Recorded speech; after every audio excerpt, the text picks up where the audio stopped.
Hello. It is the beginning of June, which means it's the end of May, which means it's time to talk about all the books I read in the month, which was a lot. This is coming out a little late because I've tried to record this video 3 times, and each time I just meander and it is disorganized and not very good. So hopefully it'll be better this time. I read 12 books this month, which is more than I ever have in a single month. Granted, they were mostly poetry books, so those are usually 80 to 100 pages, but I read each poem usually at least twice, maybe 3 times, so maybe that counts as like the same as a novel. We're gonna go in the order of least loved to most loved. And we're gonna start with a 3-star poetry collection.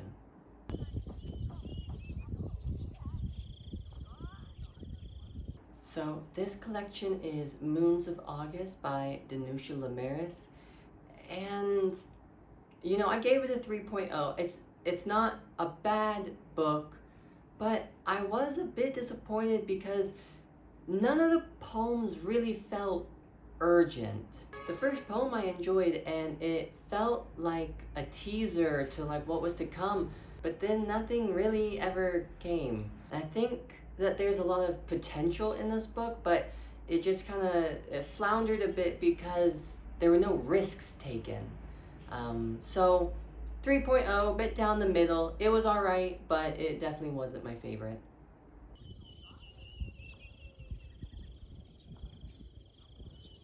Alright, in the 3.5-star slot is the 2022 Griffin Poetry Prize Anthology.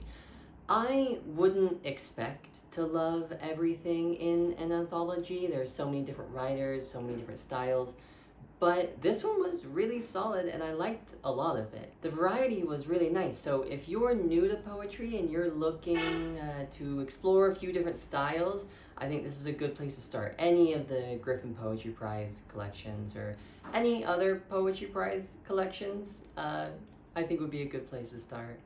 2 specific poets really stuck out to me in this collection. The first was Gemma Gorga, who was translated from Catalan by Sharon Dolan. Specifically, her poem Semantics and Nutrition I thought was really good. It was able to like weave together these different aspects of nature and show the interconnectedness of them, and that's straight to my heart. I love that kind of thing, so I really liked that one. And the next poet was Natalka Bilozerkiewicz, which I really hope I pronounced correctly because I actually messaged a Ukrainian friend and had him send me the pronunciation over a voice note, so fingers crossed. And her poems were translated by Ali Kinsella and Zvinia Orlowski. She's apparently quite famous in Ukraine, and so I'm very happy that like I found her. Her poem February I thought was so good because it talked about like surviving this brutal winter. And sometimes in those types of poems, it's all like, okay, well that's in the past and now we have this bright future. But she doesn't paint it that way. She, there's nuance, we're gonna struggle again. There's gonna be another brutal winter and there's gonna be other things to survive, but there's also gonna be other things to celebrate. And I think that balance between those 2 things was really nice, especially captured in just a single poem, so.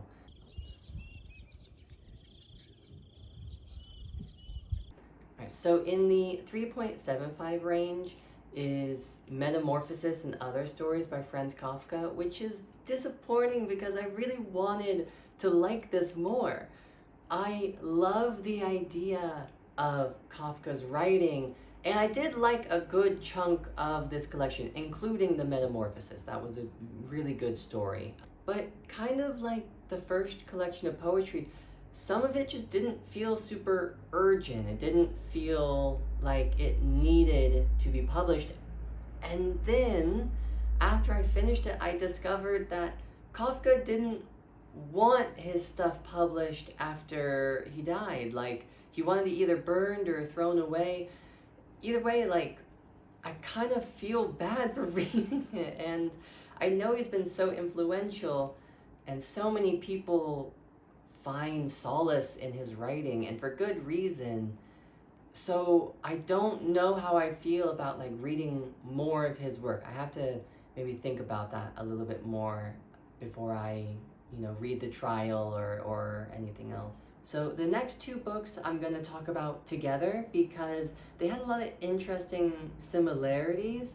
The first one is K.B. Brooken's Freedom House, and the second one is Virgin by Annalicia Sotelo.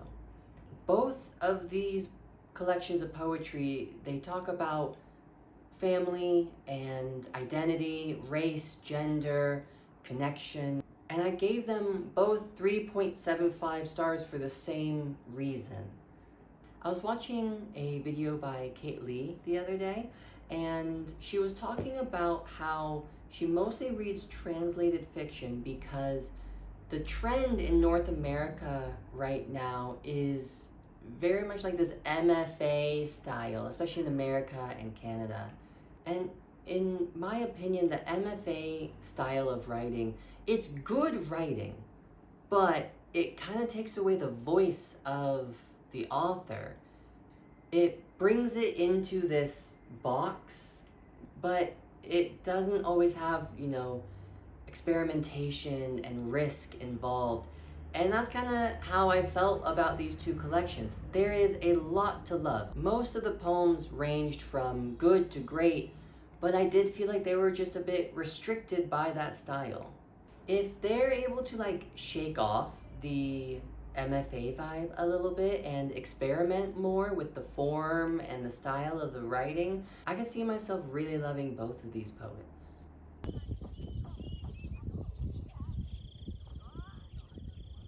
All right, my first 4.0 is Soon and Holy by Idra Novy. I usually prefer poetry with nature imagery as opposed to poetry with modern man-made imagery, if that makes sense. And this poem has both, and it's really good. She talks about BB guns and tire shops, but she also talks about the trees. And so she does it very well in both ways. Even though she covers a lot of topics in this collection, it still feels very cohesive. And each poem has enough layers that you could read it as a beginner and really enjoy it, and then come back a year or two later and enjoy it for a completely different reason. Still a 4.0, but a very different vibe is Night Guest by Hildur Knudstedter. This book was short and sweet and quick, and when I say quick, I mean some of the chapters were a paragraph or even a sentence. It's about this woman who is chronically tired and can't figure out why. Her friends suggest exercising more, and so she gets one of those Fitbit watches that keeps track of her health and her steps. And when she wakes up, she realizes that while she was asleep, she put in thousands of steps. I won't spoil the rest, but this book's got mystery and gore, and if you like horror adjacent books and you're in a reading slump, this is a great book to get you out of it.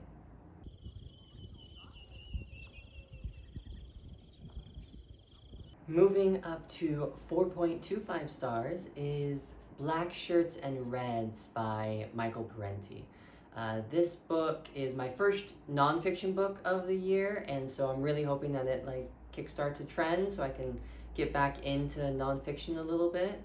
This book takes a really good look at how fascism was never really defeated. It just kind of got absorbed by the Western nations, and both the leaders of formerly fascist nations and the tactics of fascism were used in order to kind of combat the USSR and socialism and communism in general.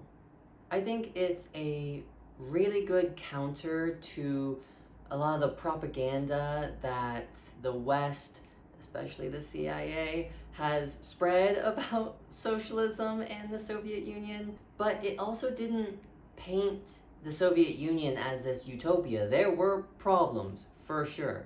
And what I liked best about it were the critiques of the Soviet Union because they came from a leftist perspective, and it wasn't just this scary boogeyman of, oh, communism means that you make the same amount of money as every other person and you share the same toothbrush or something. The Soviet Union had plenty of flaws, but did they commit the same amount of atrocities as a certain other world power at the time and currently?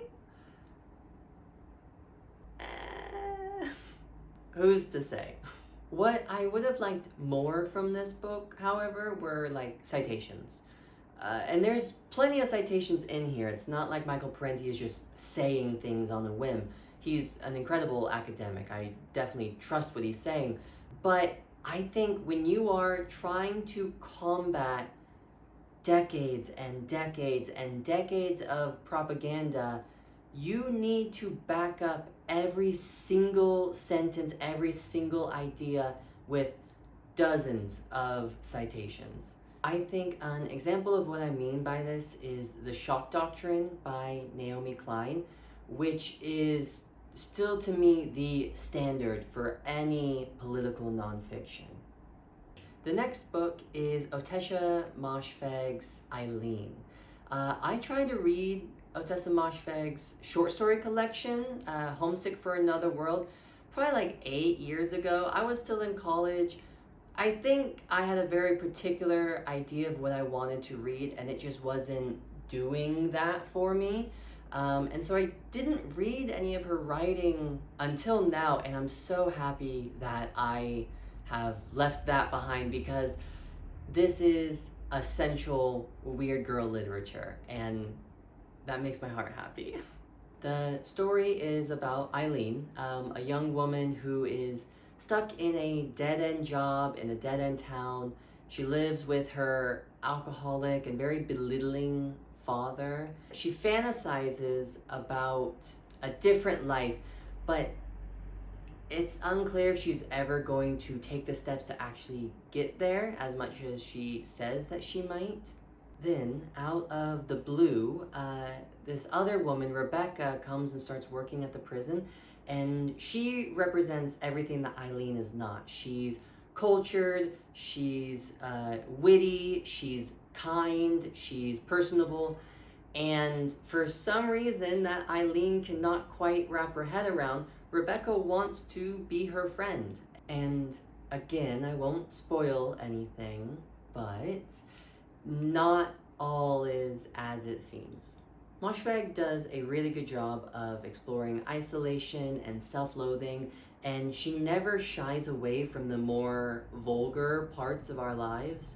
While I enjoyed it the whole time, it was the last quarter of the book, that last little reveal at the end. If you've read it, you probably know what I'm talking about.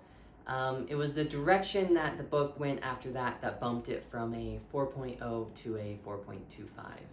And it definitely made me want to read Year of Rest and Relaxation and all her other books.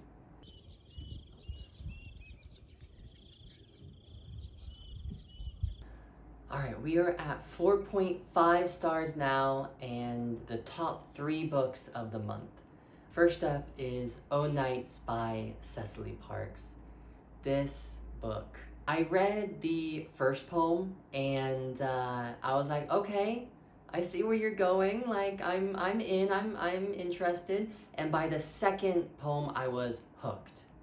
Like I said before, I love nature poetry, but when you can use that imagery to explore humanity and connection and just life in general, I mean, pump that straight into my veins. I love it. I have to read more of her work. This is her first collection that I've read, but I would maybe even put her in like my holy trinity of nature writers with like Ada Limon and Mary Oliver. It was so incredible. Let me just read her poem, The Forest for the Trees, and hopefully you see what I mean. I believe it's all this pollen that dizzies me. I chance and rechance upon the stalks of wild asparagus, the crimson rhubarb, the fern splayed into the cow road's muck. Is it my eye or sundown pin-tucking the ravine? I believe my panting leaves wet blossoms on the branches of this one tree. Willing my mouth to press against elm and ironwood, I have inklings of missing, but not of what I should miss. Solitude is like this, a distance I walk towards, but never into. Strings of spit testify to the bark I've kissed.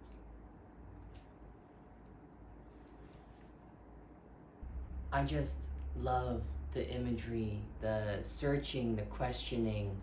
Easy 4.5. Highly, highly recommended. But also 4.5 stars is Why Did You Leave the Horse Alone by Mahmoud Darwish, translated by Mohammed Shaheen. I read maybe 2 or 3 poems in this collection, and I immediately messaged my friend Miriam, who I talk about poetry with all the time, and I was like, why do I even try to read non-Arabic poetry? Because it's always so incredible.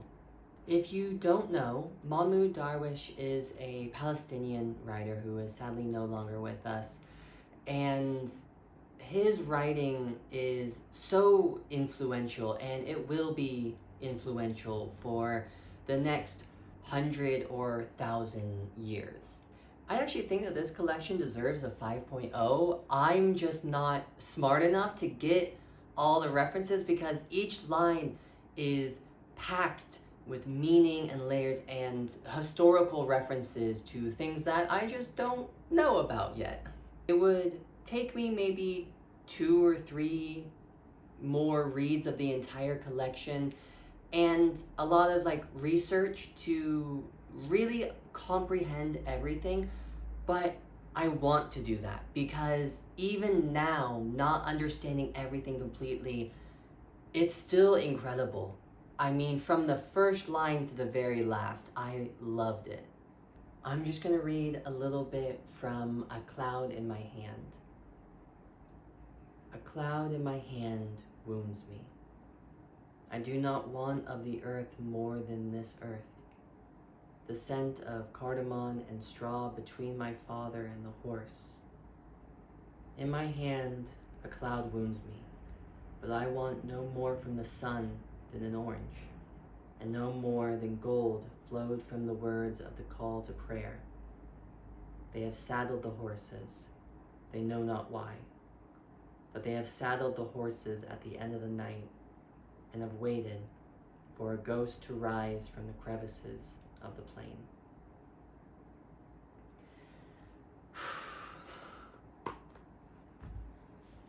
The collection explores his forced escape from his home due to IDF occupation, and the way that he writes about his home, which is still his home and he has still so much love for it. The poems are heartbreaking and beautiful, and if you're going to study any poetry in your English 101 classes, I really think it should be this collection, or Mahmoud Darwish's poetry in general. Any other month, this would have been my favorite book. But